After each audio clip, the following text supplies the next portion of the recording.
test it, and I think we're ready to go.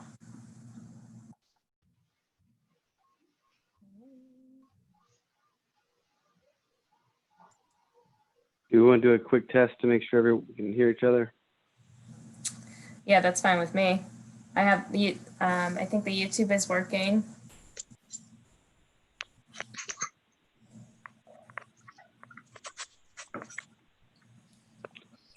All right, so we're ready to go. Yep. Sorry about the technical difficulties. No problem. Let's try this again. Take two. All right, I call this meeting to order. Welcome to our trustee meeting. Today is Monday, June 15th, 2020. Ms. Kraft, if you could please call roll. Mr. Rivers, Here. Mr. Grumbles, Here. Ms. Tranto. Here. All right, starting off our meeting tonight, we've got a possible new way of handling the agenda with the consent agenda. So 1 and 2 are kind of the same. Are we okay with moving forward with a consent agenda format for tonight?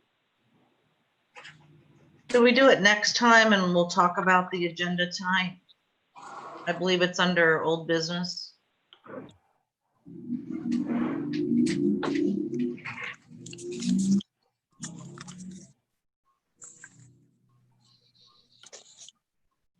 Sure. Is that okay with you, Trustee Grumbles? As far as what? Not using the consent agenda? Yeah. I'm fine either approach. All right, we'll just do the normal agenda. Do we have any agenda changes? I don't. None here?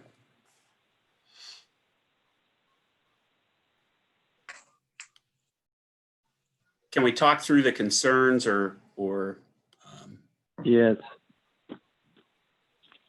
it's on there.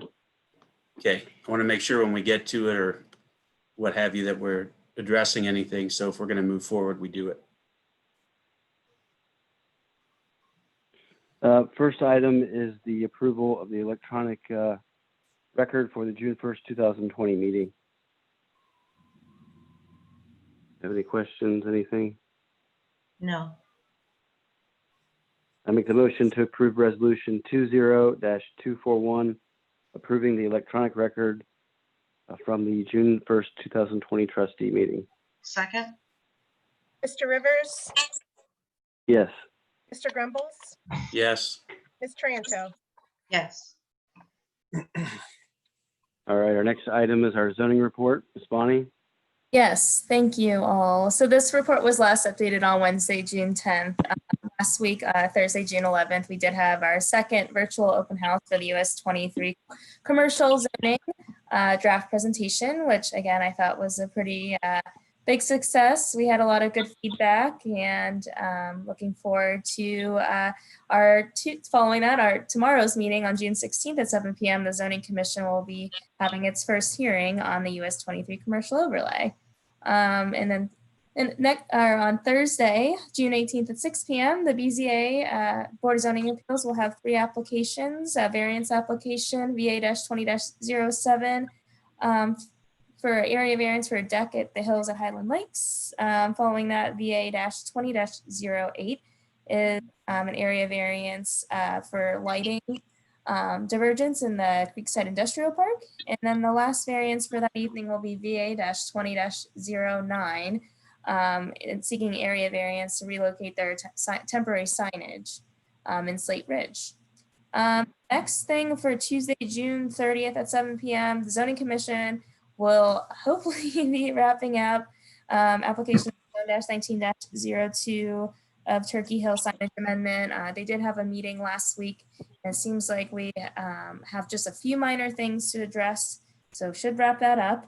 And then the second item on that evening will be the minor amendments to the zoning resolution, which most importantly is the swimming pool regulations that we will be addressing. And lastly on the report is on Tuesday, July 28th at 7 p.m., the Zoning Commission will be hearing application number zone-20-01 of the Reserve at North Farms, the apartment proposal off of North Road. And that's all I have for the zoning report.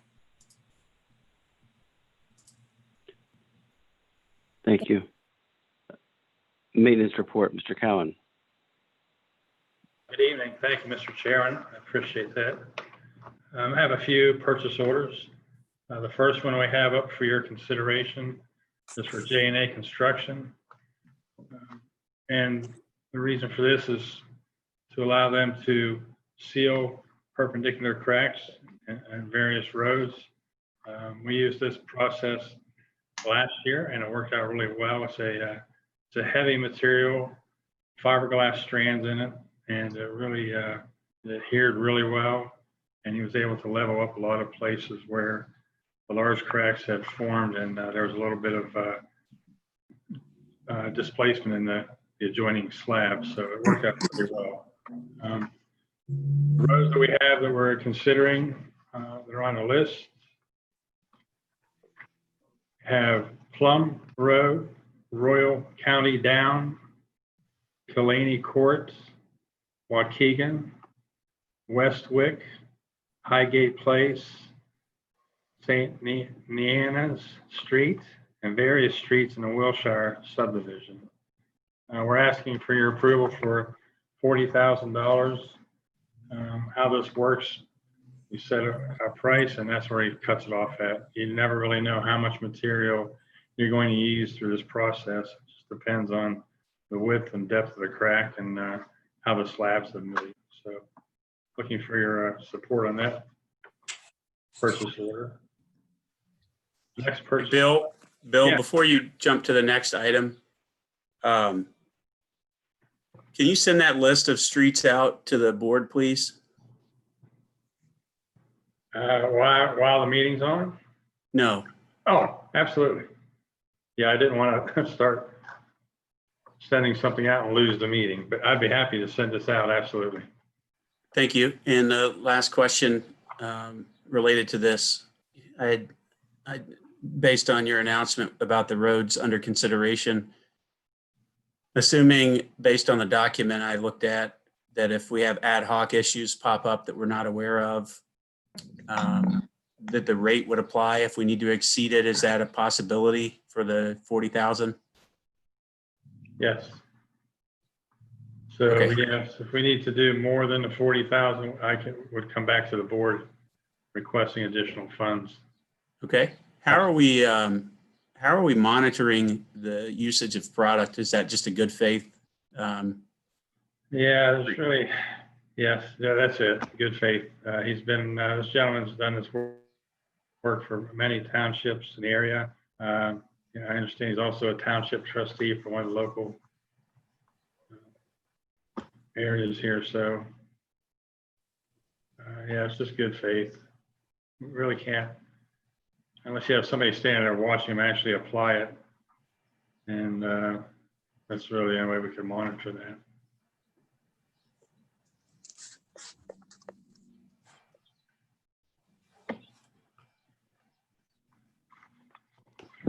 So shall I move on then? Yes, sir. Sorry, I'll tell you. That's it. Thank you. Okay, no problem. I appreciate the questions. Next purchase order I have for your consideration is a purchase order for Decker Construction Company. With your purchase order request, I did include a copy of the email from Mr. Doug Riedel of the Delaware County Engineer's Office explaining the reason for this purchase order. And if you have any questions, I'll be happy to try and answer them. The next purchase order I have for your consideration, or not a purchase order, this is a resolution. This is for the signature, approving the signature of the Board of Trustees for the Orange Road Phase 2 construction bid contract. I think everybody received a copy of that. I do have the original here in my office. And we do, if you do approve this contract, I have 2 copies of the contract to be signed and returned to the county engineer's office. Again, this is for phase 2. This is the project that just bid out. The estimated cost, well, the bid price is $563, $585, and 29 cents. And that's all I have for the maintenance report.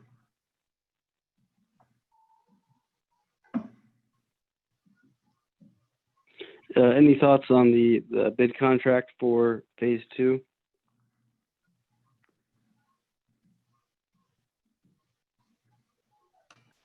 Yeah, I looked at the bid document.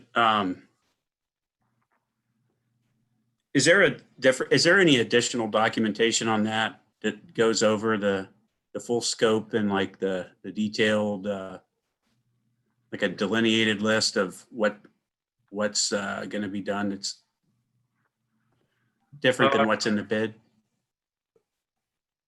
I can only tell you, I have the drawings that were sent to me by the county engineer's office. And I know the contract is only a small part of the actual bid documents. As you may be aware, these bid books are pretty extensive. I'd be happy to try and get you a copy of that for your review if you would like. Yes, sir. Thank you. I'll do that then. Thank you. Yeah, I wouldn't mind having a little bit more time just to review everything. Sure. I'll get those, I'll make a call tomorrow and see if we can get that information to you right away. Mr. Chair, if I could just ask Bill a question, if you don't mind. Sure. Yeah, sure. Was this under the county paving contract, the master contract, Bill? No, separate project. This is the Okay. actual Orange Road Phase 2 improvement project. This is the one that starts down by the post office and crosses the railroad track and stops just short of Township Hall here. All right, thank you. You're welcome. So if we put this on hold, does, what, for another 2 weeks, does that put the project on hold also, I assume? Well, yeah, they wouldn't be able to move forward with the contract items until we have ours signed. They're still working on the part before the railroad tracks, right? They haven't started any work on this project as yet, and they won't. Okay. There may be, there's some utility work going on there. Right. That was separate from the construction contract. I know there was a part we were stuck on with Green Meadows, right? And then was it Green? Yeah, it was like the Eastman area, correct? No, there was an agreement under consideration with the swimming club just on the other side of the tracks heading towards 23. Something about a traffic signal. I know Mr. Bodnar had started that, and I think Andrew may have been involved in that. But other than that, I don't have anything else. I was referring to the, and it may be a different project that I'm getting confused because it's off of Orange Road. The only one I recall talking through since I've started really is the negotiation that we were involved in for acquisition of right-of-way area. This is it. Okay. Same project. That's the only one that I really recall being, more detailed, but Yeah. if I had that and I looked and couldn't find it, so I apologize for not reaching out to you earlier before the meeting, but as far as, the full list of everything, I recall from last year, if memory serves, this involved a couple of lights and additional work, right? Yes. Okay.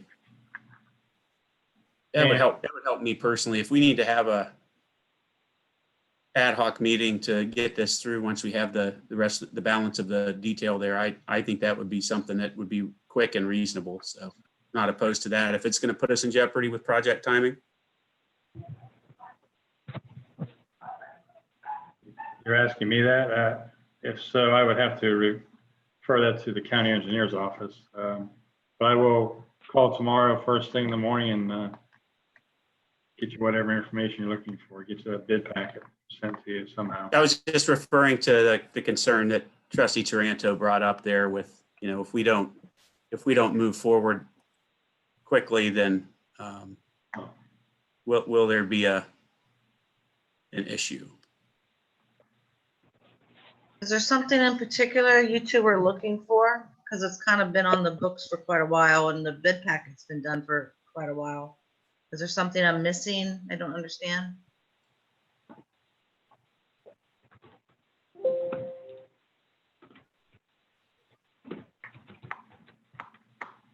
I didn't review the scope of work. I know I wasn't, this was done previously. I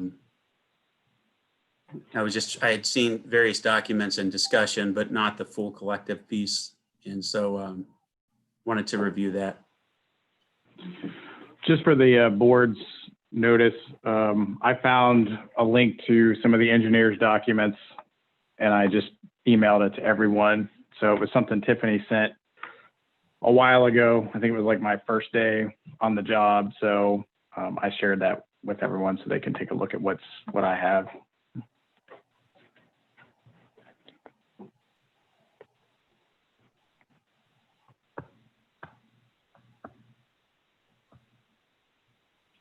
All right, well, I think we're okay with the first two resolutions.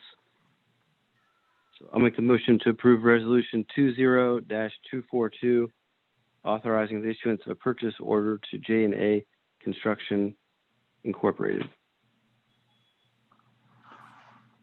Second? Mr. Rivers, Yes. Mr. Grumbles, Yes. Ms. Taranto, Yes.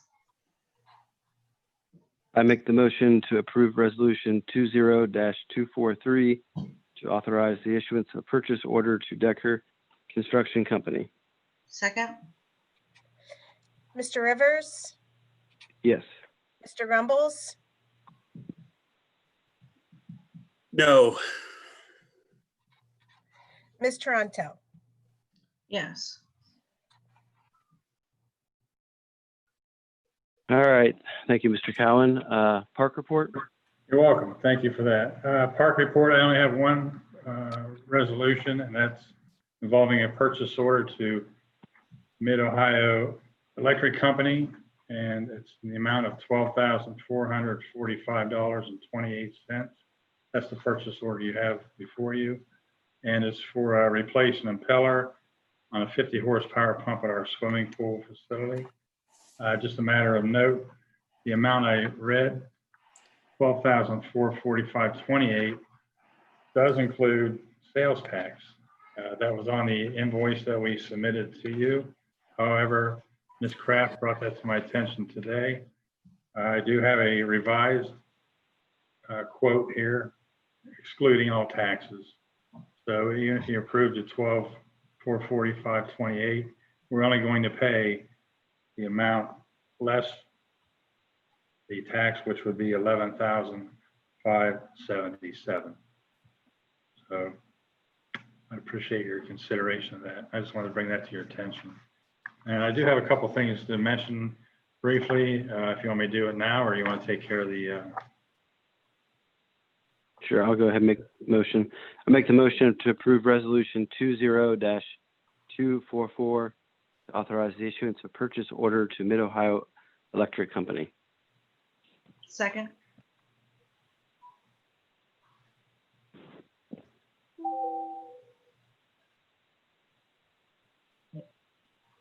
Mr. Rivers, Yes. Mr. Grumbles, Yes. Ms. Taranto, Yes.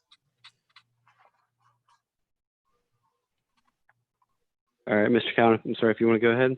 No, thank you for that. I appreciate it. Just bring you up to date on a couple items. Shortly after that decision was made to close the swimming pool this year, and speaking with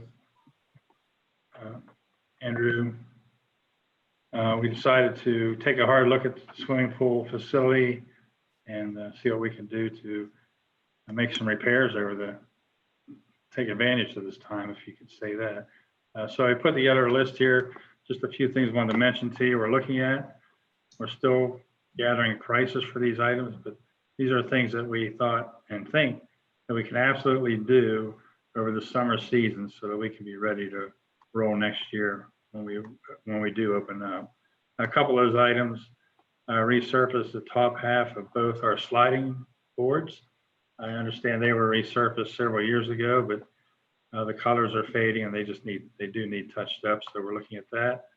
The handrail going up the stairs to these slides is showing its wear and tear, and we are looking at replacing that. We're getting a price for that. The main pool pump, which we mentioned that purchase order for, that is underway at this time, repairs of that. We're looking at replacing a flooring in the concession stand and the pool offices. They have been steam cleaned and pressure washed so many times, and they just will not come clean anymore. So we're looking at some kind of a surface we can place over what we have now. And I know Mr. Kelly has been in touch with the Delaware County Health Department to make sure that whatever flooring we do decide to move forward with will be in compliance with the pool regulations. We're looking at replacing the wood fence around the swimming pool. There are several sections that are rotting away, and we need to take care of that. Looking also updating our PA system and maybe more cameras in the area. Last year we upgraded our memory server, our memory system there for our security. But even at that time, we were still where we needed to do some updating of what we have now for security, and we're looking into that. Our concrete deck has some areas where the concrete is spalling. We're going to get some prices to make repairs to that. Last year, we spent a lot of money replacing and repairing the Diamond Bright in both pools. We're looking at maybe replacing the Diamond Bright in the second half of the lap pool this year. We did a lot of that work in the lap pool last year. A couple more items, new lifeguard umbrella chairs. The ones we have are actually rotting, and we're looking at replacing those, getting prices. Maybe some new concession food equipment. I said maybe, but I'm sort of a wish list, but these are things that we need. A new slushy machine, a new pizza oven, and a new hot dog roller with bun warmer. We've been having trouble with the equipment, and it'd just be good to replace them. And lastly, we're looking at prices for the entrance sign and the aquatic center sign at the swimming pool. We did have prices last year for the sign similar to North Road Park, and we're looking at getting that and replacing that. The entrance sign, if you walk up to it, the one that says North Orange Park it's falling apart. You don't notice it when you're driving by so much, but it needs updated, and we can put our new graphic on there as well. So those are some of the items we're looking at to take care of at the pool this summer. I'll keep you updated as we get prices in on these items. Lastly, just one more thing. Trustee Taranto put me in touch with a gentleman named Joshua Abram. He's a Boy Scout working on his Eagle Scout status, and I think it's wonderful. We'd like to help him out. He's offered to, as part of his Eagle Scout journey, he needs to do a project for Public Works, and he would like to build a picnic table and place it at North Road Park. With Mr. Grumbles, Trustee Grumbles being the park liaison, I did mention that to him and forward him some of the emails. And I'm just waiting to hear back from Josh. He's again proposing a large picnic table. I recommended that he put some kind of system on it where we can fasten it to the ground. I know those tables kind of disappear when nobody's around, so we'd like to keep it there and find a nice spot for it and help him out. I guess in the end, once the table is built, it'd be nice to recognize Josh for his achievements. And I think maybe the board may have to do something to officially accept the table. So that's all I have to report. I appreciate the time. And if you have any questions, I'll try to answer them. Thank you. Thank you. Looks like no items tonight for our public safety report. So that takes us to our fiscal officer report, Mrs. Kraft. Okay, thank you. Just a few items I want to highlight real quick for your for your information. Delaware County, normally the state of Ohio, our tax budget would be due by July 15th, which means we would have to have a public hearing sometime in the next couple weeks to talk through our tax budget. Delaware County passed a resolution waiving that requirement again this year. So instead of a tax budget due in July, we have an estimated resources worksheet that they sent that is due by August 15th. So we have no need for a public tax hearing. Okay, you all should have received May financials, were completed and distributed. So if there's any questions, let me know. The only real item to talk through real quick is our mailbox. I sent an email asking if there's any reason we couldn't get rid of the PO box. And as we start to phase that out, we have the new mailbox that's going in front of the double doors. So it'll be on camera. It'll be a nice, easy walk, easy for the post office to deliver the mail. But the question is the mailbox at the road. Do we want to leave a post there with our number, with our address rather? Because I mean, the monument does have our address, but it's not easy to see from the road. So just want to get your feedback on what you'd like to do about the existing mailbox. Well, or my other thought was, do we want to keep the mailbox, or would we want to look at some type of additional signage? Yeah, good question. I talked to Aaron today. He said he could just remove the mailbox itself and keep the post there right for now with the numbers until you guys decide how you'd like to handle it. I assume that the post office approved having the mailbox moved by the building. Okay. Yeah, I met them out at the building a couple weeks ago and we talked about some places they'd like to see the mailbox. It wouldn't hurt to have one of those reflectors and then reflective numbers on it. Maybe where the mailbox used to be. There's always an issue with it being dark right there. And recently, just in the last year or so, they added more reflectors because people were driving into the ditch next to the driveway. So it couldn't hurt to have something else there with another reflector with the numbers on it though. Okay. Yeah, I'm fine with moving it. We can. Okay. Ben, you're good with that? Yeah, I think it's makes a lot of sense. Okay. Well, that's all I've got. The rest we'll cover in old business and new business. So that's it. Go ahead. Oh, I do have it then and now. I'm sorry. I was thinking that was in the consent. My bad. We do have a then and now purchase order for Eastman & Smith. Hopefully you all received the unredacted versions, but it was for zoning issues. Yes, I saw that and reviewed it. I know we expect, based on the dialogue I was sent, I know I want to communicate that, on the record that I think the expectation is that expense will largely subside or be reduced, go forward. Correct, Michelle? That's correct. And this is the first zoning invoice that we've received from our new council that we're working with. So, I mean, I expected to have longer dialogue just to kind of educate them on, how we do Calibrate. things. Yeah. So, I mean, and this invoice, just to point out, is over a 2-month period too. So. Oh, great. Did you say there was more to come? Concerned.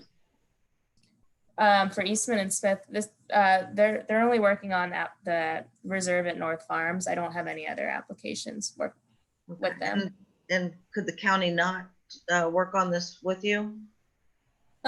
They could. I asked Eastman & Smith to get involved with this one, given the controversy over the application, and especially I wanted our legal to be present at these hearings. I mean, we've had over 200 people, and managing Zoom and the whole virtual meetings and Open Meetings Act concerns that we had with holding this controversial meeting. you know, they've helped me make sure we're holding these correctly, but you know, they also helped me review the application because this was a bit of a different situation than at least we've done in the past, since this was an amendment, or they're rezoning an existing plan district, and that's something we haven't seen, at least since my time was here. So And which zoning application was this again? this is the apartments on North Road, the Reserve at North Farms, which is still being continued, but I saw the update from the planning commission or what have you, where that went through. I mean, but so the next hearing on this is the end of July 28th. We only had Eastman and Smith review the initial application. As far as any more fees in association with this, it's going to be much more minimal. I would assume, unless something drastic does occur, but you know, there's so much controversy with this application that I just wanted legal to be involved. I understand that on my end. I did take a look at it and noticed that a lot of it was researching, kind of getting a baseline that they could work from on township policy and that kind of thing. So I understand the point you made. One thing I would bring up with that is, and I'm okay with you if you feel the need to get more specific legal advice. I know that statute allows you to request. Very few people have the authority to have an independent relationship with counsel. My meetings with the prosecutor's office, they made clear that you are one of the few. And so I respect that, that right, if you will, that you have. The only thing I would say is, and I see there that it starts to March. Can you scroll down and see what the date of coverage is? Starts March 11th and it goes through what date? It's March 11th and goes through May 15th. Okay, so 2 months, 3,500 a month on average, I think is still a substantial reduction. If we maintain that clip over where we've been in the past. What I would say though, is if you get to a matter that you think you might need additional legal support for, just share that with us as part of your updates that you do that. So it's on the front end and then clears that up. Sure. Does that make sense what I'm saying? So that makes sense. You know, I think I can either add it as a discussion item on a trustee agenda, because especially since, you know, the applications we typically receive those 4 weeks in advance of any hearing we need to have. So if I think that would give me ample amount of time to share that with the board on whether or not we should pursue outside counsel or not for an application, and I can justify it, or, you know, we can deem necessary what actions to take. Yeah, great. That's all for me. Thank you. Thank you. All right, I make the motion to approve resolution 20-245, authorize the issuance of a then and now purchase order to Eastman and Smith. Second. Mr. Rivers, Yes. Mr. Grumbles, Yes. Ms. Tranto. No. And before we move out of fiscal, I did want to bring up too, and looking over the May financials, I saw the transfer of $3 million roughly from one fund to another. I know that with regard to the investment activities, there's limited attendance from a board perspective, just based on the open meeting requirements. And Ms. Kraft, can you share who the attendees are for those? Sure. I think it was, yeah. Sure, and I published the meeting minutes in case, if anybody in the public wants them. But the attendees were our Fifth Third investment representative, and as well as internally, Mr. Rivers and Mr. King. Okay, so in addition to the minutes that come from that, getting those to the board, which I know you typically will send everything to the board, and appreciate that. If we could add that as an agenda item in the future with like movements like that, because I know this one was meaningful in that they suggested shift. There was some substance that came out of the meeting, I would assume, and especially based on the amount of money moved. I think it's a good soundbite to share with the public and then the collective group, just so we all stay aligned. Just a request. No, that's fine. And I think I mentioned in the meeting before, I probably didn't give as much detail as maybe I can going forward. That's not a problem. We did move that $3 million over to Star Ohio. They had because of how their interest rates lag, with the bottoming out of interest rates again, their interest rates were still higher than what we could get in the money market with our daily sweep account, I should say, with First Commonwealth. So it made a lot of money to try to move that money over there. It's protected funds. It's allowed via ORC to have, there's not a limit on what we can have in Star Ohio. So it made sense to do that. Thank you. No problem. I think we covered everything for our fiscal report. Yep. All right, thank you.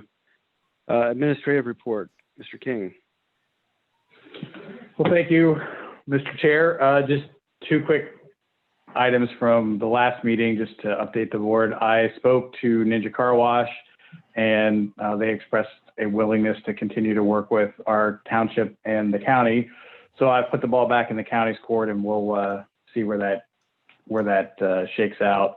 And then I know there was some discussion about the toy box development that's been going on, I think, for like a year now. It seemed like at this point the developer did not want to go forward with that project, so they wouldn't be putting up the 50 grand necessary for that intersection improvement.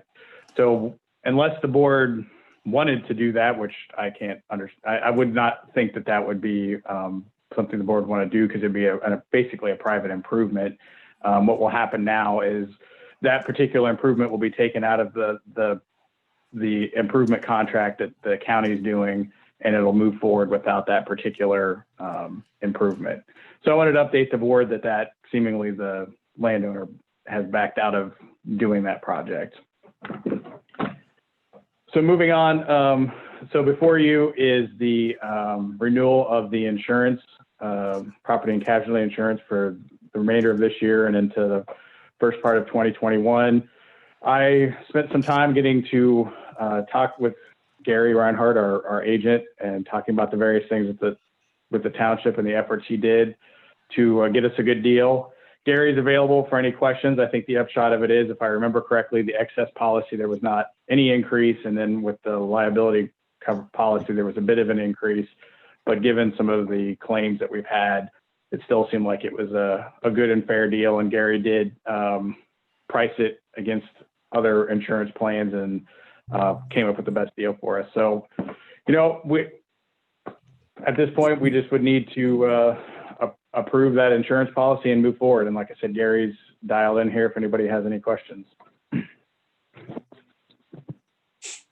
Gary, that was actually that was my question, is what the difference in rate is from last year to this year, and Andrew pretty much answered that. Yeah.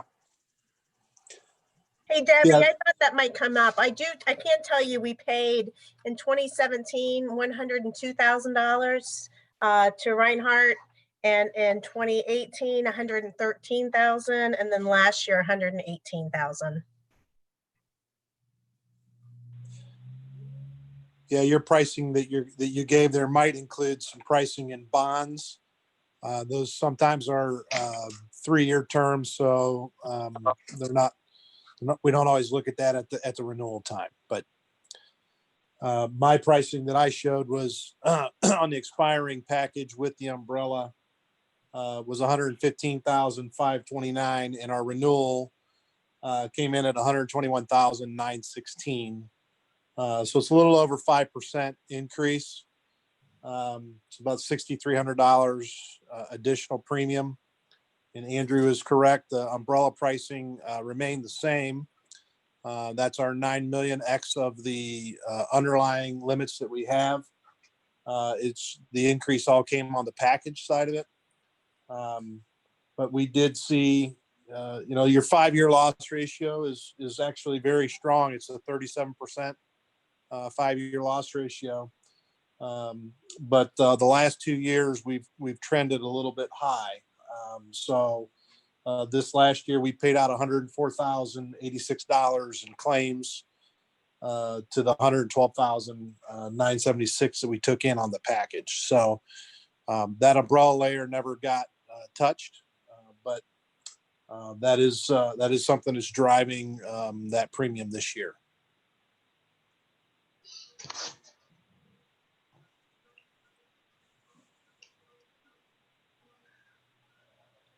Do we have any other questions? I don't. It's good to see you again, Gary. Thanks, You- Deb. Good to see You you. look different. You let your hair grow? It's the coronavirus cut. Exactly. All right, well, I make the motion to approve resolution 20-246, authorize the issuance of a then and now purchase order to Reinhardt Walters Daner. Second. Mr. Rivers, Yes. Mr. Grumbles, Yes. Ms. Triento. Yes, yes. Alrighty, so I have, sorry, Chair, I got 2 more things for the board's consideration tonight. Is some good news, I think. I heard from Economic Development that the JED referendum period passed, so the JED in Evans Farm will come into being, and there's been some discussion about moving forward with the commercial center. In which case, if that does happen, then if the JED is in place, the township would be able to assess income tax for those workers while they're constructing offices and whatnot, which is what happened in Berkshire Township with the outlet mall. They had the JED in place early enough that they were able, and I think in that case, I want to say it was like $400,000 that they either taxed or brought in. I can't remember, it was several years ago. So it is an opportunity if this program or if this development moves forward soon to bring some revenue into the township. So to do that, the JED board needs to meet, and we would need to appoint our representative to the JED board. So I put it on the agenda as recommending that you appoint the administrator, but it doesn't necessarily have to be me, but that's to get it on the agenda. That's what I did. So happy to discuss it further, but that's about really all I know at this point about the JED moving forward.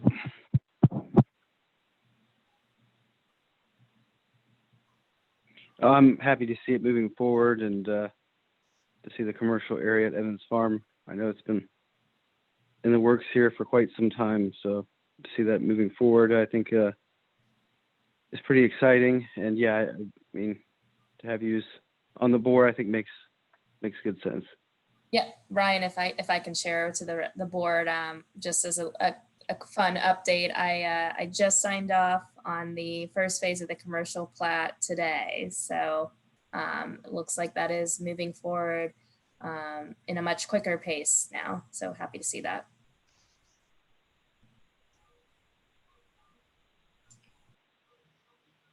Anyone have anything else to add?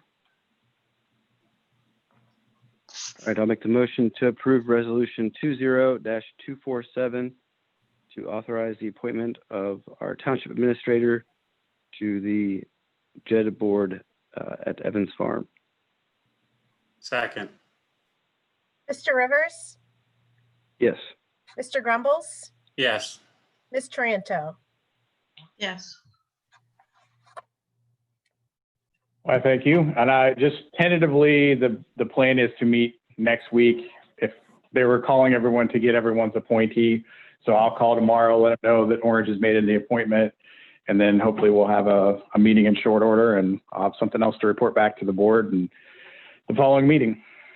So the last thing on sort of the section here is the revolving loan fund update. The Finance Authority or the counties asked us, all the townships, to do sort of a resolution to actually move the money and move it forward. And I know I spoke briefly to the fiscal officer today, and I don't know if she has anything to add here, but the resolution in your packet was the same one that was presented to Liberty. And, you know, we would just be moving forward with the commitment that was already made a couple of meetings ago. Nothing else would change. It's just moving forward on that commitment. So the commitment that was made at the last meeting is my understanding that it's not a contribution, but that it is a loan that will be paid back when, as the loan recipients pay the loan back. We Correct. And won't be- I make contribution to the fund. I didn't mean contribution to like an individual person. So I'm sorry. So that money does come back to the township, correct? That is the point of the revolving loan fund, is it's intended to be a loan. So yes, that is the plan. And did Jobs Ohio ever make a match? Chairman, correct me if I'm wrong, but I thought when I talked to, and I can't remember who it was, I thought the last update I heard was there was a verbal commitment that the money was going to be moved forward, but I had not gotten an update that the money had actually been delivered to the account. Yeah, Jobs Ohio is still pending. Okay. Unfortunately, nothing moves fast.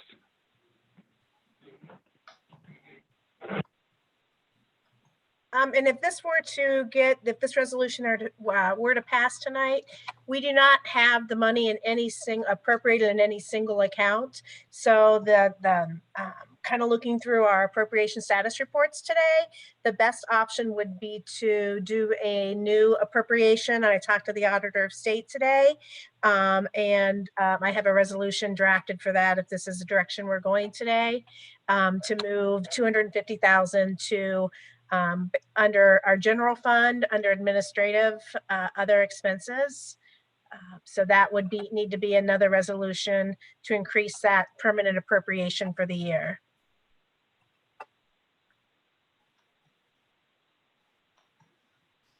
And I will add Buckeye State Savings is the bank that is involved in underwriting and handling the back end of these loans. If everything gets funded, the hope is in the next week, the application process will go live and applicants will be able to start submitting their information.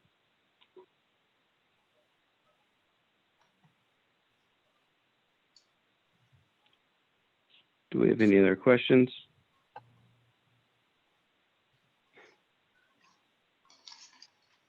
All right, I make the motion to approve resolution 20-248, authorizing the transfer of general fund monies as a contribution to the Delaware County Revolving Loan Fund in the amount of $250,000. Second. Mr. Rivers, Yes. Mr. Grumbles, Yes. Ms. Taranto. Yes. And Ryan, did you receive the resolution I sent earlier today after I spoke with the Auditor of State about increasing the appropriation? Yes, I did. Can we add that one as resolution 20-249? 249. Yeah. Let me. pull it You need up me here. to send it to you again? No, I've got it. All right, thank you.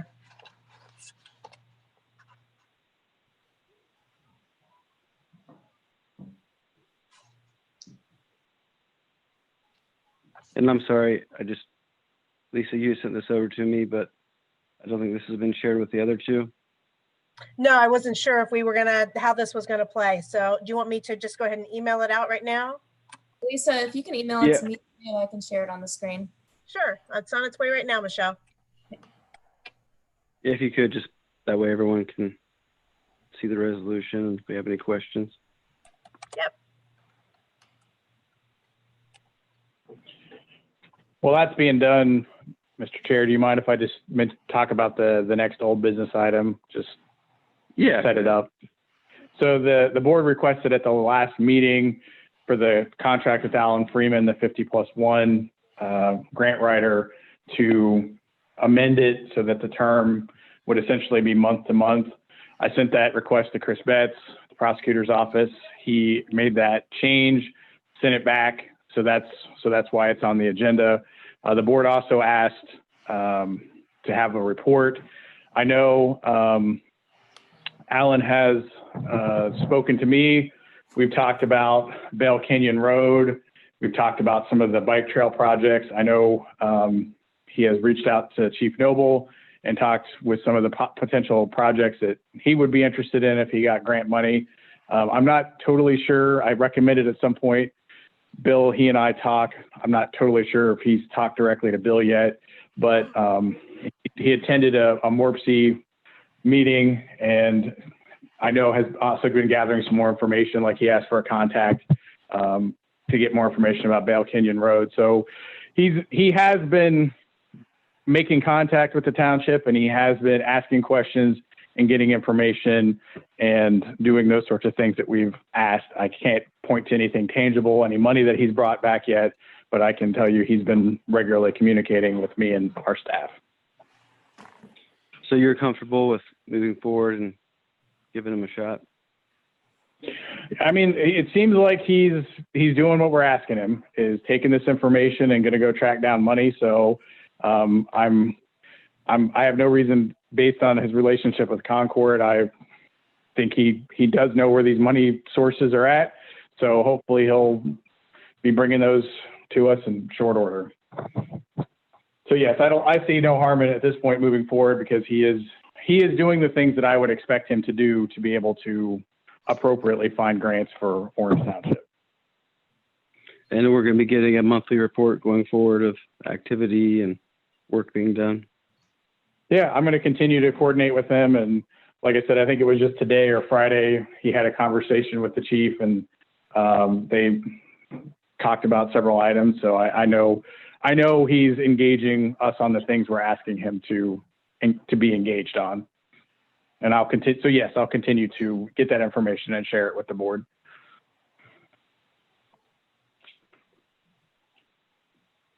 And for what it's worth, I think he would be willing, if the board wanted him to come at some point. I mean, he's a trustee down in Southern Ohio, so I think, he'd be happy to appear before the board and discuss what he's been doing and what his thoughts are, if the board wants that at some point.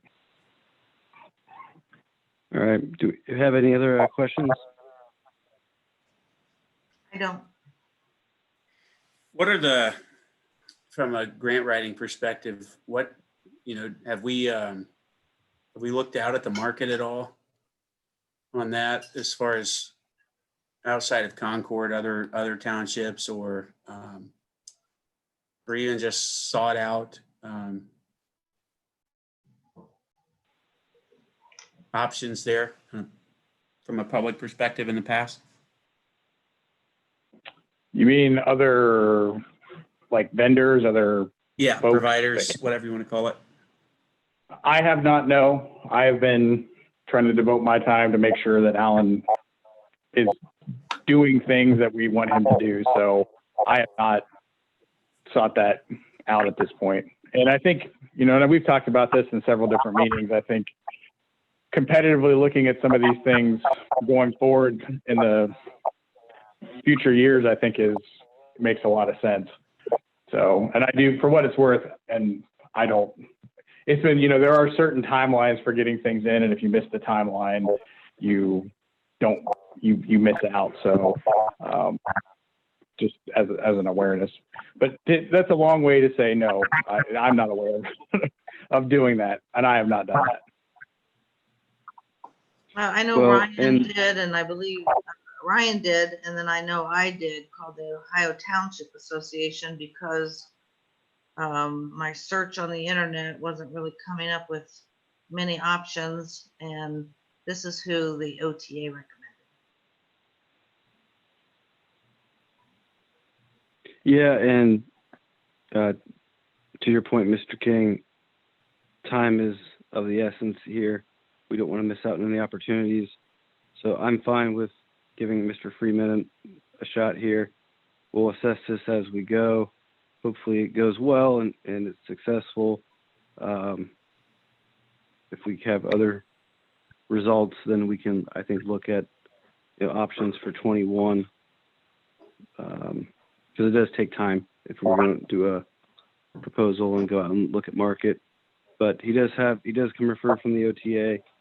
There aren't too many out there, a whole lot of options. So I'm fine with moving forward with him, and hopefully we'll have a lot of success. Mr. Chair, if I may. Sure. I had the opportunity to speak with Mr. Freeman today on the phone, and we talked about multiple projects within the fire department, a trail vehicle, a heart monitor / defibrillator, excuse me, sorry. We're looking at converting our backup medic to handle bariatric patients. So a grant for bariatric power load cot, a winch system, and some ramps. And then finally, the boat project, the marine vessel that we've been working on, grant funding out there that might assist with offsetting those costs. So it was a very good conversation with him today. And he seemed to feel that there were quite a few options out there that could be, looked at, and maybe some money streams that could be tapped into.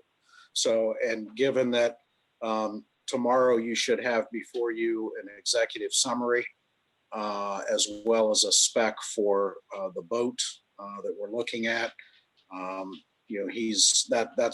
We're gonna move that up as a priority for him to work on if we continue moving forward. Thank you, sir. Great. Thank you. All right. I make the motion to approve resolution 20-250, approving a First Amendment to the contract for services between Orange Township and 50+1 public policy initiatives.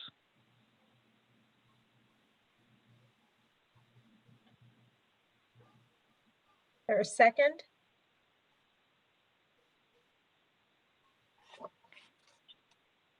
Hello? This is the, I'm sorry, you didn't go back to this is the 50+. Yes, correct. Yeah, second. Thank you. Mr. Rivers? Yes. Mr. Grumbles? No. Ms. Taranto? Yes. All right. And before we move on, let's just go back here. I don't want to forget, we have the resolution that's now Michelle posted for us for the appropriations. You can go back to that, Michelle.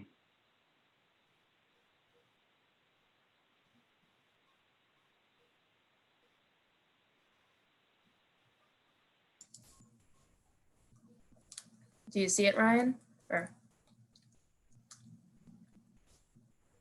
My computer's lagging. Up there it is.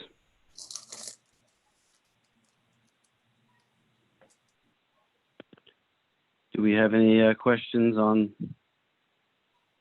resolution? Once this is approved, I have to file it with the Delaware County Auditor. So I'll do that. If this is approved, I'll do that tomorrow. I make the motion to approve resolution 20-249, increasing permanent appropriation established in resolution 20-144. Second. Mr. Rivers? Yes. Mr. Grumbles? Yes. Ms. Taranto? That is the correct resolution number. Is that correct. Lisa? It is. He skipped 249 and did 250 that for the next one. So Okay, we could keep these together. yes. Thanks for asking. Thanks.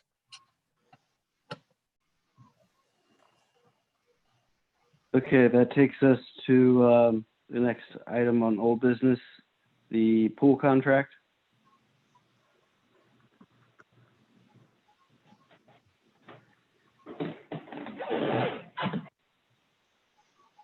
I don't know who wants to. Well, I can at least share my bit. I don't know if Mr. Cowan has anything to add.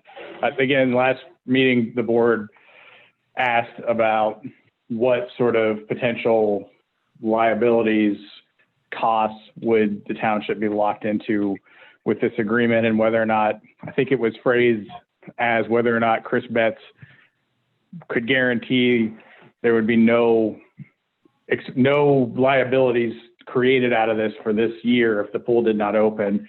And I asked that question to Chris, and Chris said that he could not absolutely guarantee it. He said that was the spirit of the contract, that was the intent. But he said the only way you could be absolutely sure is to not execute it this year and throw out all the bids and rebid it next year.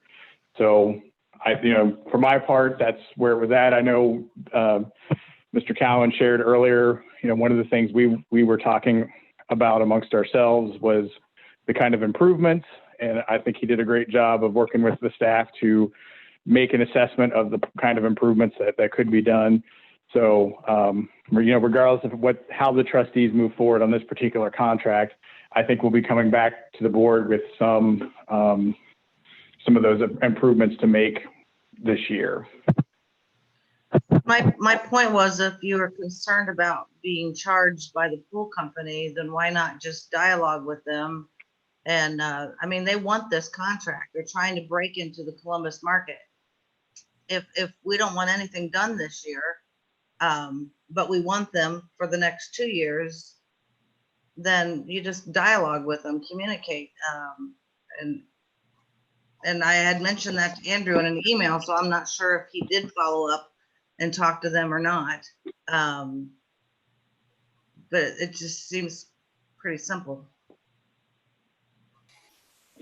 No, I did not. Like I said, when I talked to Mr. Betts, he was pretty clear that he felt like the only way you could absolutely guarantee it was to rebid it. And for what it's worth, we did sort of have a conversation generally about, rebidding it next year and whatnot. And I think, one of the things that's been brought up in the prior meetings, and this is, completely the province of the board to decide, is whether or not there's any risk in bidding this year, because, the township did have an experience in the past with a vendor with the health insurance stuff that, claimed to have a great product and a great plan and was solvent and all that sort of stuff. And then it turned out that they didn't. So, there's certainly a risk going with a new vendor, going with a vendor during this particular time when there's a lot of stress put on that industry in particular. I think almost none of the pools, public pools owned by municipalities and governments, opened in the central Ohio area. So just a few HOAs and apartments and a few clubs opened their pools. So, none of us know what the landscape's going to be next year. So you could assess it as, hey, we can get a better deal next year from, more competitive, stronger companies, or it's only going to get worse next year, and this is the year to lock it in. And I think, that's what the board really has to, and, I think neither Bill and I, we've sort of talked about it, and I hate to speak for him, but, I don't think either one of us know for sure what the market's going to look like next year. So, it becomes sort of a risk management decision, I think. Do you really want to lock it in this year, or do you want to roll the dice and see what next year looks like? Well, and I like, let's try and turn a negative into a positive with the pool being closed and get caught up on some of these improvement projects and get some things done on the pool so when it does reopen, it's in tip-top shape. But that industry right now has been turned upside down. So to lock into a 3-year contract right now when there's that much disruption here, it makes me pause.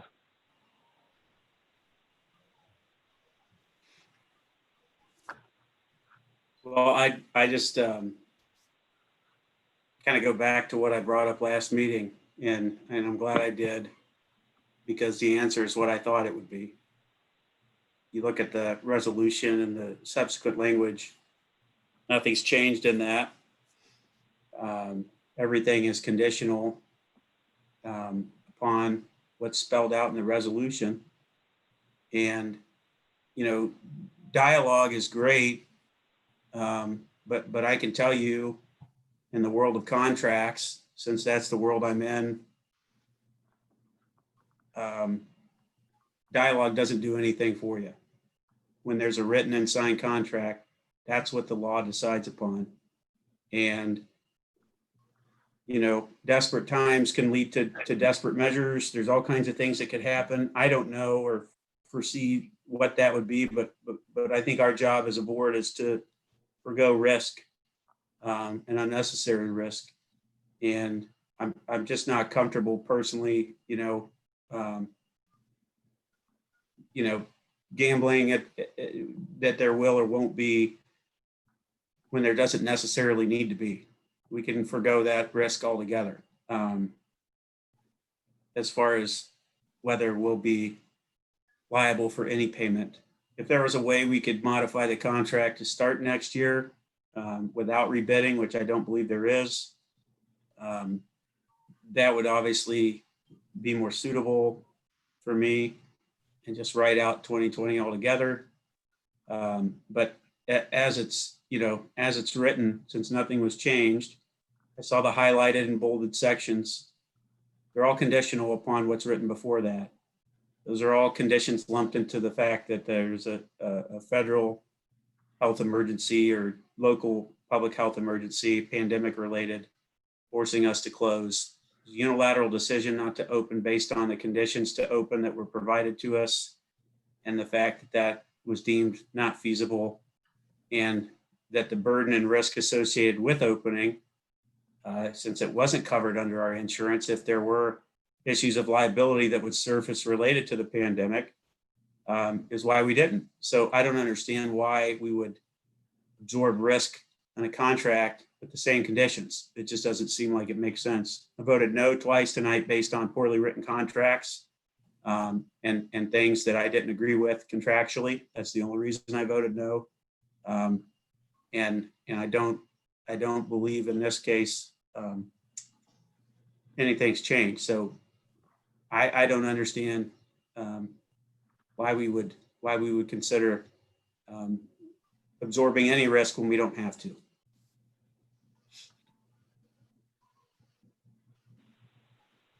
You know, Ben, you can always have the attorney review a contract, answer your questions before a meeting if there's something you're unsure of or you don't care for.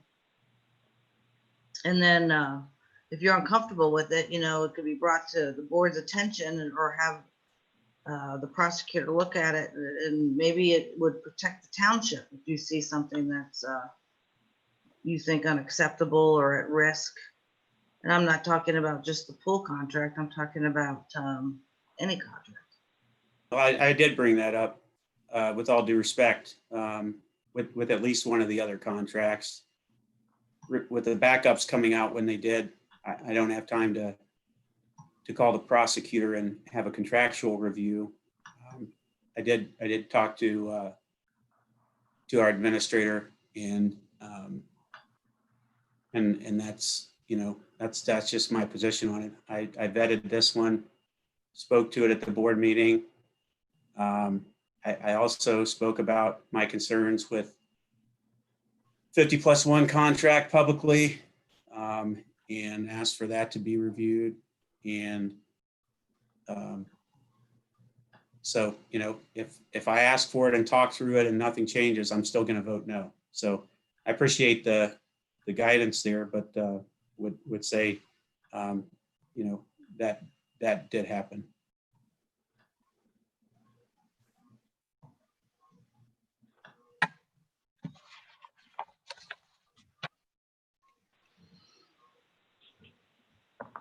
All right, so with that, I think we'll move on to our next agenda item. Well, Mr. Chair, go ahead. at some point, and we don't have to do it this meeting, because I mean, I can again talk to Mr. Betts, but if I about the format, at some point, the board, if it's not going to move forward with any of the bids, would need to reject all of the Right. bids. Exactly. I was just about to say the same thing. And is it in that? It might be in that resolution. I need to find it here.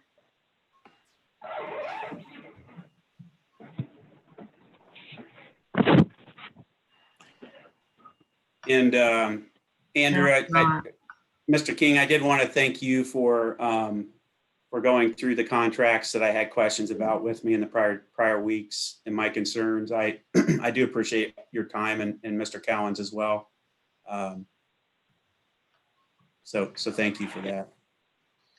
Happy to do it, and I do understand your concern about the initial contract, and we talked through that at length. So I think it's something we can continue to have a dialogue with the county about going forward as well. Normally, there's an option to not accept the bid.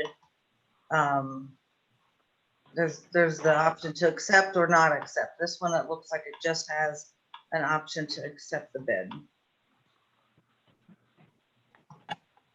If I may just interject real quick, the last meeting, the board elected not to to dispose of bids we received for Glen Oak sidewalk and North Orange Park, maybe the meeting before, and we had a special resolution for that. So maybe next meeting you can entertain that type of resolution, or make that motion now, just to reject all bids received. Put an end to it. Just my thoughts.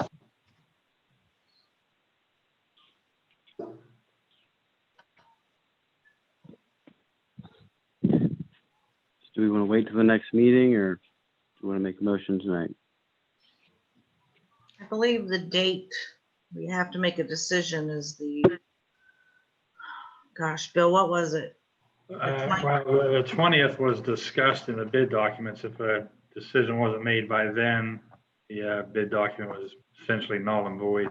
Oh, okay. So we actually don't have to do anything. I think for record, I think it'd be good, as Andrew, Mr. King mentioned, it'd be good just to have it on record that you did dispose of the bids. But that's up to you guys.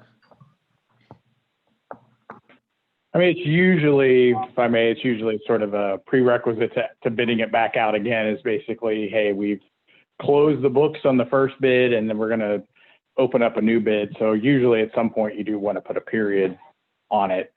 So whether it's tonight or at a future meeting, I think that's at the board's discretion and leisure.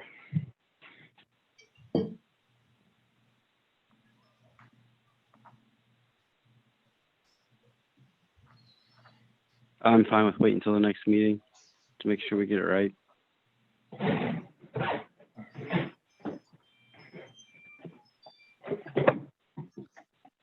I'll ask Attorney Betts then to prepare an appropriate resolution for that and have it submitted for the next meeting. Appreciate it. Thank you. You're welcome. All right, our next item was the discussion of the consent agenda. Could you define consent agenda? Well, our Mrs. Kraft, she put together the example for tonight. Right, just the terminology. Well, I'll let and Mr. King, I know also is a lot more familiar with consent agendas than me, so I'll let him and Ms. Kraft speak to that. Here, like the technical definition from like the Ohio School Board Association is kind of where I picked this up at, but it's also known, it's not known under Robert's Rules of Order as a consent calendar. And it basically allows a board to approve several items together without discussion or debate. So if they're agenda items that deal with routine procedures or issues that have already been discussed and are grouped and approved together, freeing up more time for more substantial discussions on other issues. So you're assuming that all those topics that are within the consent agenda won't require any discussion? Right. Now there is a blurb I sent to, let me pull it up because Michelle, pulled can you it up scroll down earlier. just so I can see that whole boxed area? Was there any more than that on the next And- page? and At the start of before Go the up a little consent bit. agenda, No, go down. Yeah, right, stop right there. So get both boxes in the screen. If that makes sense. No, well, okay, that'll work. I can't read it.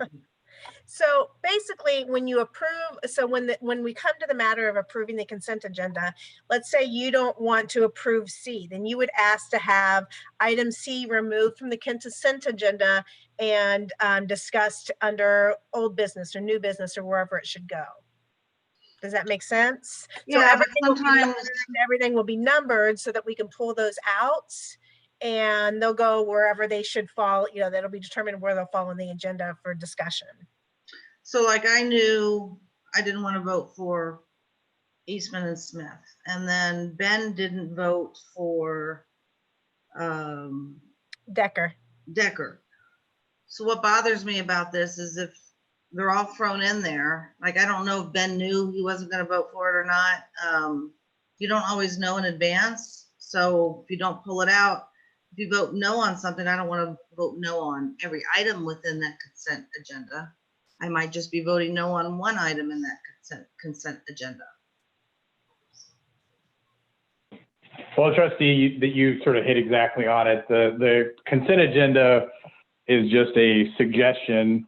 You know, there's sort of a judgment call made, I think, when we're putting the agenda together. Hey, we think like, you know, I talked about perhaps putting the 50+1 in there because, you know, that was a contract that we discussed at the last meeting. I thought I came back with what the board asked for. So, you know, that would have been an example. I mean, it didn't turn out that way, but that would have been an example of, hey, this seems like something there won't need any further discussion on, that the discussion was had, the remedial action was taken, and then just put in front of the board. Now, if Trustee Grumble saw that at the beginning of the meeting, he would have said, you know, Chairman, I'd like to remove letter D from the consent agenda, and that's all it would take because it requires the consent of everybody. So if there's one item that you want to either have discussed or you would think there's no way I'm going to support this, you could pull it out of the consent agenda and then you could vote yes on everything else, and just those items that would be pulled out would lend themselves to further discussion and potentially a no vote. Basically, consent agenda is everything that we probably are going to consent on together. We're all going to agree on it. That's the theory.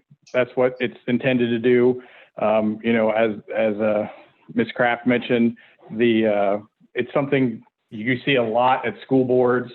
It's something that some of the other townships do use, and it's meant to speed things along, because if you're not going to have any debate or discussion about it, you just approve it and you move on. So, but if you do want to have a discussion, anybody can object. Say, hey, let's pull that out. I want to have a discussion about it. And I've been to meetings where that's happened, where they sort of go around the room. Does anybody have any objections to consent calendar or consent agenda?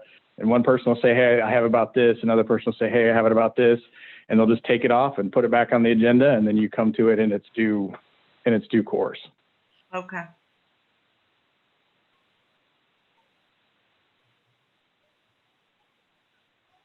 Well, that was my major question.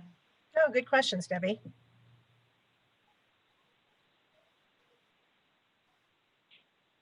So are we comfortable with this format then moving forward?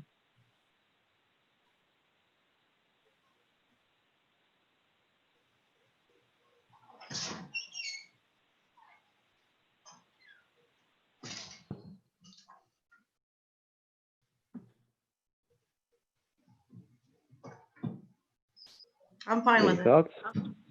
And if it Trustee doesn't work Drumble? out, we can switch back to the old way. Absolutely. Yeah, I'm fine with it. We'll just have to pause at the onset to ask if that'll be included in the agenda changes. And if there's agenda changes, I knew tonight that I had 2 concerns. I'm happy to bring those up at the onset of each meeting. And I could even send a note to the administrator and saying, hey, I'm not comfortable, pull these out before the meeting. In my case.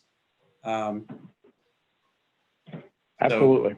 So yeah, I didn't like the way that the funding was done on that. If you recall, I brought up the funding on the front end versus for performance. I wanted to look at that, that we would find a way to handle payment and fees based on performance versus just a flat rate. So that's a sticking point for me. So, I knew that coming in, and after I saw the revised agreement and the backups, and I could share that. So not a problem.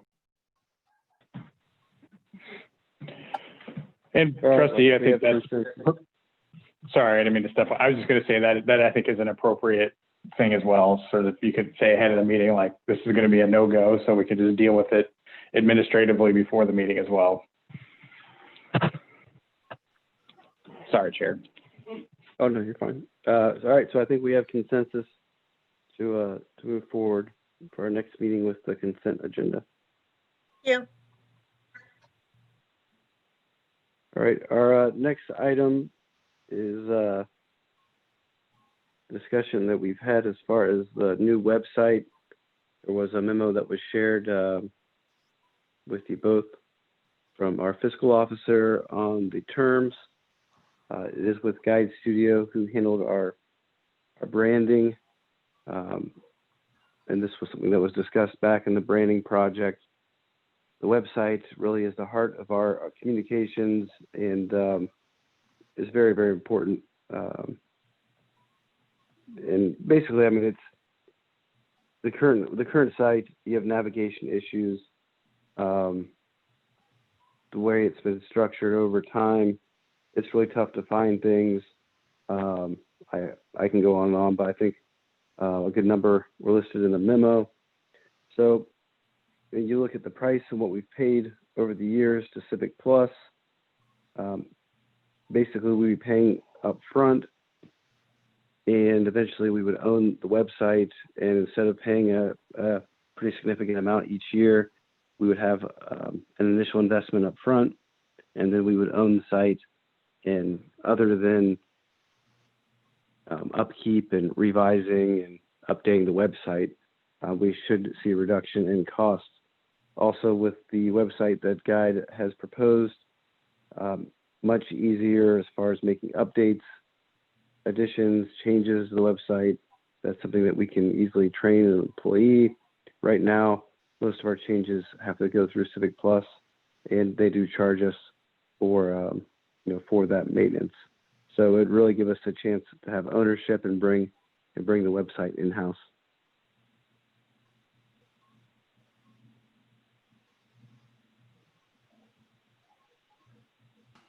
And for tonight, we would require a contract. We didn't have enough time to get a contract in and reviewed for tonight's meeting.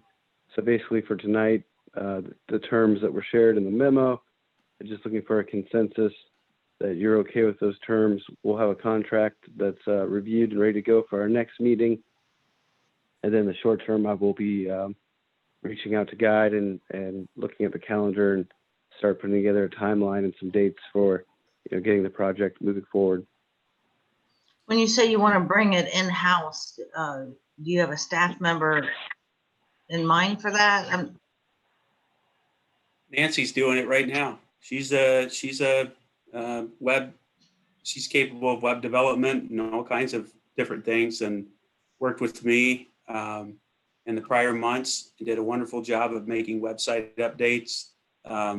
The problem with the existing is just the limitations in the back end. We paid all the money for graphics updates in the past. There was no functional improvement whatsoever. And so I think this is a long time coming. Guide is somebody that's been a partner to us with our branding, with all of our communication to date. I saw the similar bullets that came out in the memo with what they provided previously, and agreed with those. I know talking with staff, in particular the person I mentioned, that they felt the same. And one of the complaints that she shared with me was just the functionality being kind of archaic. There's a ton of information tied into that page, scattered around, as kind of touched on in the memo, and it's clunky and hard to navigate. We're limited in options. So, for example, when we wanted to put up announcements based on changes, and here's the new contact information, you only have so many spots where you can do that now. So you're robbing Peter to pay Paul in a way.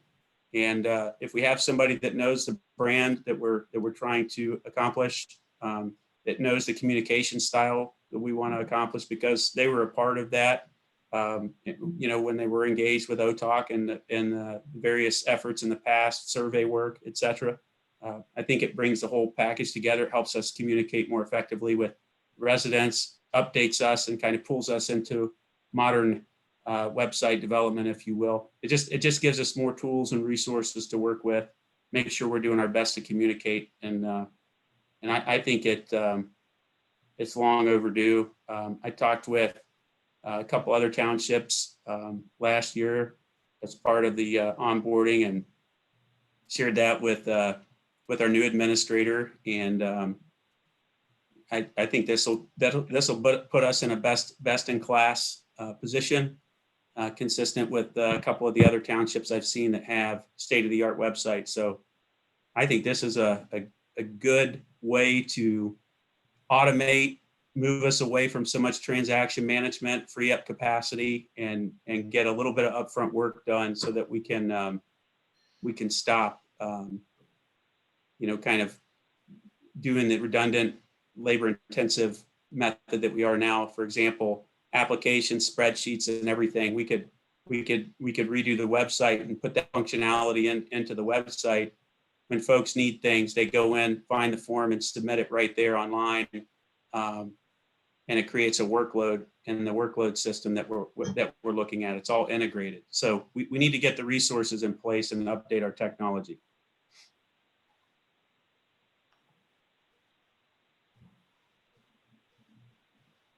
So I believe I'm hearing a yes to consensus to move forward.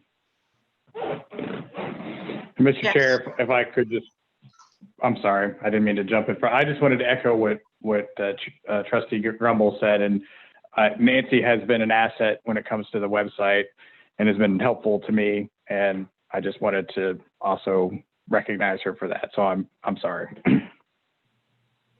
Yeah, my question really was just who did you have planned for doing it? So like when Ben's answer and then Andrew chiming in, I take it the answer to my question is Nancy? She's doing it now. Was my short answer. She's doing all of our web adjustments and development now. So, I mean, right now I would anticipate that Nancy would be our person internally that would continue to serve that function. But we will, as the website develops and grows, we can certainly evaluate that. But like I said, she's been doing a great job. And I think she's, as Trustee Grumbles indicated, had received training and some other forms of actual website design that are pretty robust. And it's been a minute since I've done it, but at least back when I used to do it, they were industry standards and industry leading type software. So, I mean, she has that knowledge set already established.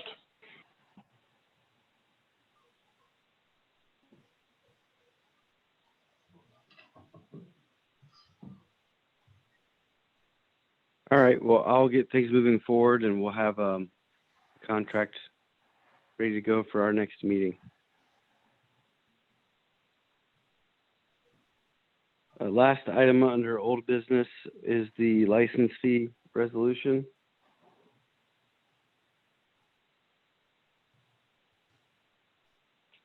Do we have anything besides just the resolution that's anything specific with this, Mr. King? Mr. Chair, we just talked about it previously. I think, it's an opportunity to supplant the roads budget with essentially what's a use tax. I mean, if you're licensing a car, you're going to be using the road. So as a user, you're paying for the repair and reconstruction of the road. I think Ms. Kraft can certainly chime in here. I think she did a more accurate job of the projections than me just sort of looking at the appropriation report. So she might be able to give you a better number as to what this potential revenue. But again, I think from a policy consideration, I think the board thinking of this as a use tax, people that are using the roads will be paying. The Orange Township residents that will be driving their cars in Orange Township will be the ones helping pay to repair the roads in Orange Township.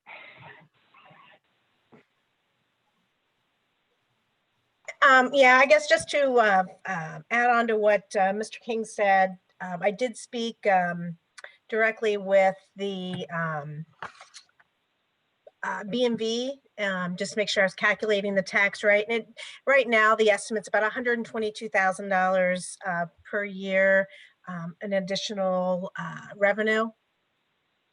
additional tax revenue. Yeah, that's the amount Okay. you had told me.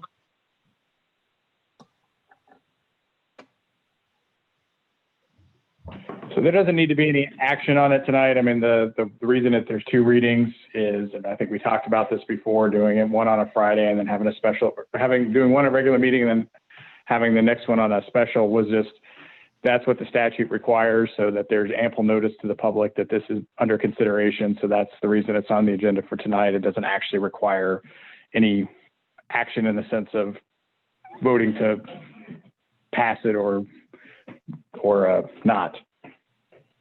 What's the action then that needs to be taken for Friday? It would be to pass the resolution.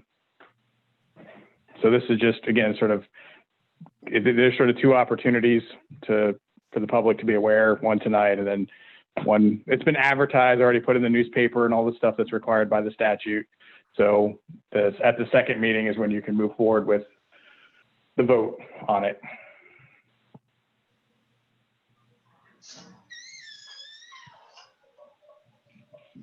And Trustee Grumbles and Trustee Tarano. So tonight we have resolution in front of us, and then we have a special meeting that was set for Friday. That pretty much is just to read this resolution.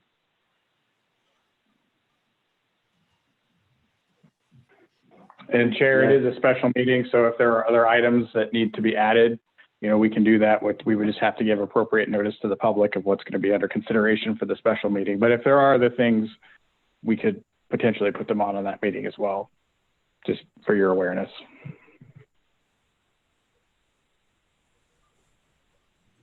Well, what time is the special meeting? It's on Friday at 6 p.m.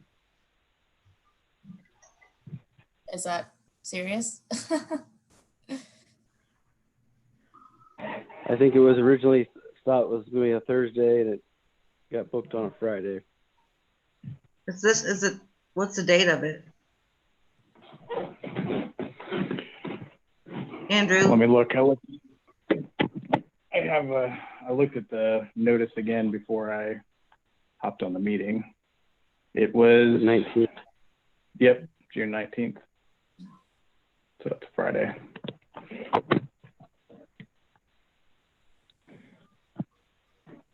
And to give notice and get everything out, we don't have any options of changing that date, do we? No, because it was published in the newspaper. So I know we talked about it when the evening we tried to meet in person. We sort of talked about different times and dates. And so that was the one that was my understanding was settled on. So that's what we published in the newspaper. So that's, even if it's a brief meeting, just to consider it, that's when we would need to hold the meeting. Well, being the way that things have worked out, I would suggest that we just keep that one item on the meeting agenda. Because at this Certainly. point, it's scheduled, and at this point, we don't have any options to make any changes.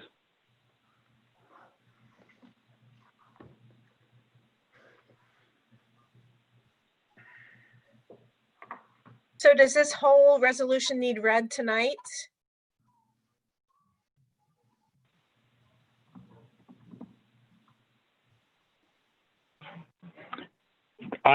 If you're asking me, I mean, I think that it doesn't actually have to literally be read. I mean, if the board certainly wants to literally read it out loud, they may, but it's like any other resolution. It's an opportunity for, it was included in all our materials. It was publicly shared. We've had the discussion about it. I think it's been up. So, I mean, there's been plenty of notice, but if the board wants to literally read it, they certainly can. Yeah, no, I mean, it's been properly posted, so I don't think we need to read the entire resolution. So go ahead. Do we have any other questions? I don't.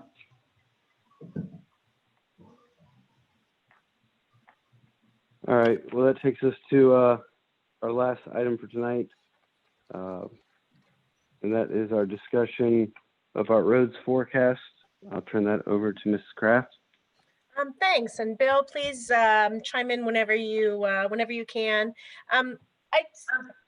We've been asked by a few folks to just get a preview of what our roads forecast will look like over the next 3 years with some of our projects. So that's the information that you have in front of you. Let me get mine in front of me here. The big projects, which I know there was some discussion on Orange Road today. Our Orange Road, which, our piece of that is 2.7, basically 2.7 million, with Ohio Public Works at 500,000, about 500,000. I'm just going to speak in rough numbers. And Delaware County is chipping in 50,000 on that. And that will be spread across the next 2 years in the forecast. Green Meadows and Highfield intersection, that is this year's numbers, and it's basically $443,000. Ohio Public Works is picking up 450,000 of that, and Delaware County 47,000 of that. Then the other biggie is Bale Canyon. Current year, we are doing right-of-way acquisition right now, according to my discussions with Bill. So this year it'll be about 500,000. Then we go to phase 1, phase 2, and phase 3 over the next 5 years. Phase 1 is 2.8 million. Phase 2 is 2 million. And phase 3 is 3.4 million, for a total of in phase 1, 2, and 3, $8.2 million. We are not aware of any government funding that we're getting on that right now, but Bill is working with the engineer's office. He can speak to this, trying to secure some money to pay for this one, because this is a biggie. So in regards to financial assistance, I did contact friends at the county today, and they are looking into that. They said they're not aware of any grants that have been applied for through the county engineer's office to assist in this project at all. We did have a real brief email exchange just talking about a Ohio Public Works Commission, which would be a good application for this project for next year's funding. But for now, it's just, it's really on the township.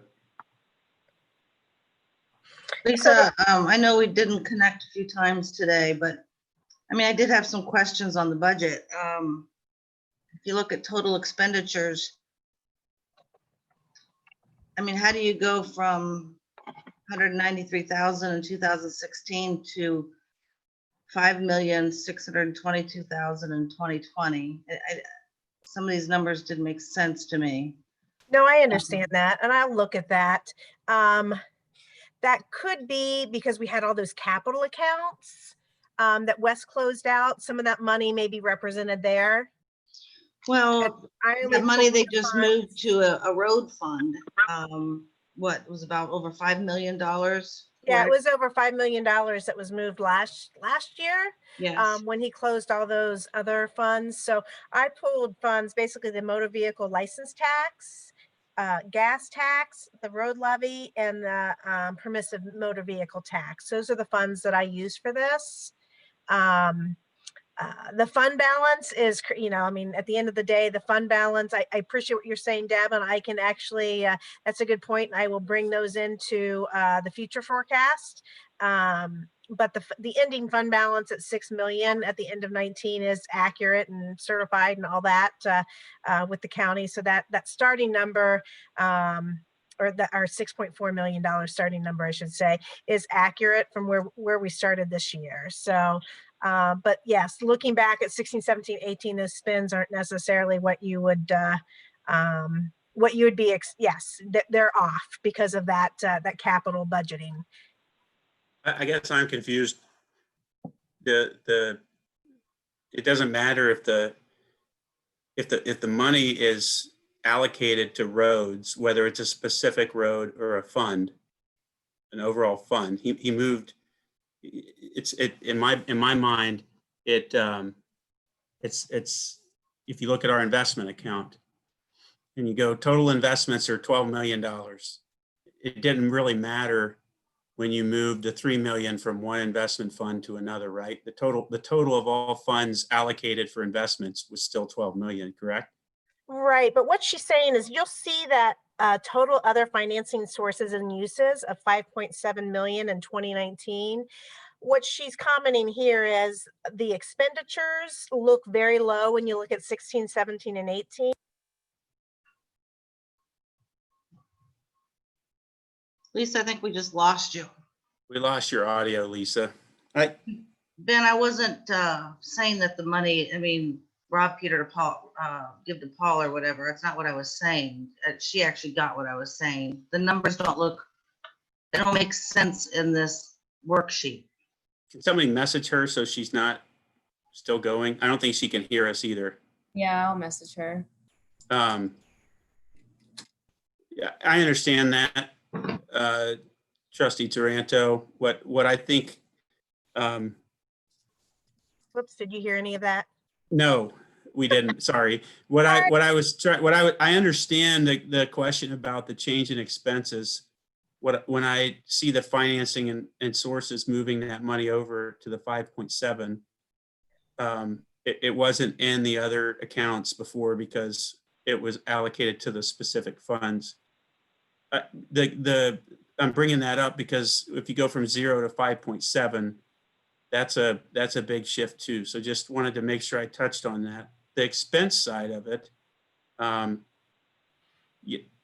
when you look at fund balance 1231 at 1.18 and you add I guess the next line down, just overall bottom line funding source in 19 versus 20. Part of that expense, from an expense standpoint, we have major projects going on, correct? Isn't that why we didn't have major projects in 16, 17, 18, 19 that are to the extent of the Orange Road that we just talked through, Bill Canyon, all of that stuff, correct? Yeah, I mean, that's. There's always a project though. I mean, we had the Orange 23 project. Right. I just think these are a lot more significant. We're taking and putting in lights, a couple lights, we're widening roads and that kind of thing. To the extent that we are. I would imagine that's partially where the expense, why it's so significant. I mean, the 3.2 for one project alone would have a pretty big push.